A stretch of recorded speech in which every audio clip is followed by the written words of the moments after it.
नमस्कार दोस्तों, स्वागत है आपका इस महत्वपूर्ण चर्चा में। आज हम बात कर रहे हैं एक ऐसे विषय पर जो हाल ही में सुर्खियों में है, HMPV वायरस। जी हां, चीन के बाद अब भारत में भी इस वायरस ने दस्तक दे दी है और 6 मामले सामने आ चुके हैं। चिंता की बात यह है कि इनमें से 3 मामले छोटे बच्चों से जुड़े हैं। स्वाभाविक है कि आपके मन में भी कई सवाल उठ रहे होंगे। क्या यह वायरस उतना ही खतरनाक है जितना बताया जा रहा है?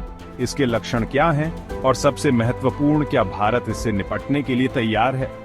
आपके इन सभी सवालों का जवाब देने के लिए हम आपके साथ हैं, तो बने रहिए हमारे साथ और जानिए HMPV वायरस के बारे में सब कुछ। दोस्तों, सबसे पहले तो आपको यह जान लेना चाहिए कि HMPV वायरस कोई नया नहीं है। स्वास्थ्य विशेषज्ञों के अनुसार यह वायरस पहले से ही दुनिया भर में मौजूद है और समय समय पर लोगों को संक्रमित करता रहा है। हाँ, ये सच है कि भारत में इसके मामले पहले इतनी संख्या में सामने नहीं आए थे, लेकिन इसका मतलब यह नहीं कि यह वायरस बिल्कुल नया है। दरअसल इस वायरस की पहचान साल 2001 में ही हो गई थी। उस समय से ही वैज्ञानिक इस पर शोध कर रहे हैं और इससे बचाव के तरीके खोज रहे हैं। हालांकि अच्छी बात यह है कि अधिकतर मामलों में यह वायरस गंभीर बीमारी का कारण नहीं बनता है। भारत सरकार और स्वास्थ्य मंत्रालय ने इस वायरस को लेकर सतर्कता बरतनी शुरू कर दी है। देश भर के अस्पतालों में श्वसन संबंधी बीमारियों पर कड़ी नजर रखी जा रही है ताकि किसी भी आपात स्थिति से निपटा जा सके। दोस्तों, चीन से आए HMPV वायरस ने भारत की चिंता बढ़ा दी है।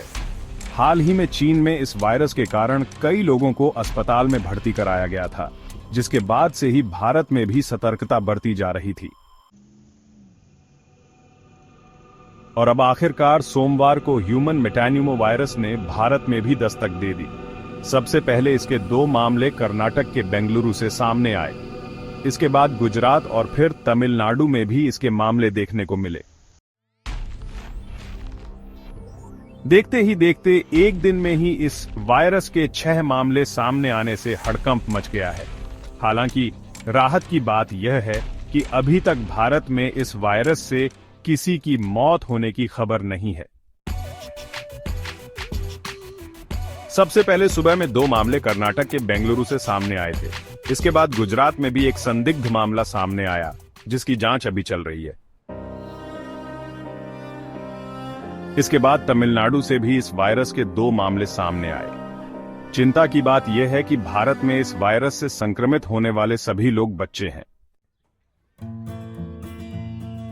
भारत में इस वायरस से संक्रमित होने वाले सभी बच्चे हैं। हालांकि राहत की बात यह है कि इनमें से एक बच्चा ठीक होकर घर भी जा चुका है। दोस्तों, अब सवाल यह उठता है कि यह वायरस आखिर है क्या, ये कब आया, इसके लक्षण क्या हैं और इस वायरस से जुड़ी कुछ जरूरी बातें क्या हैं।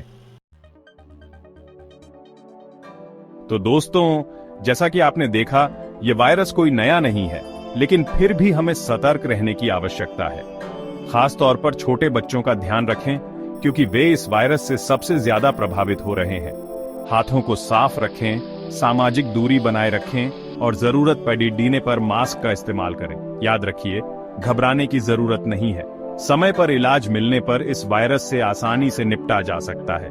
तो क्या आप तैयार हैं खुद को और अपने परिवार को स्वस्थ रखने के लिए?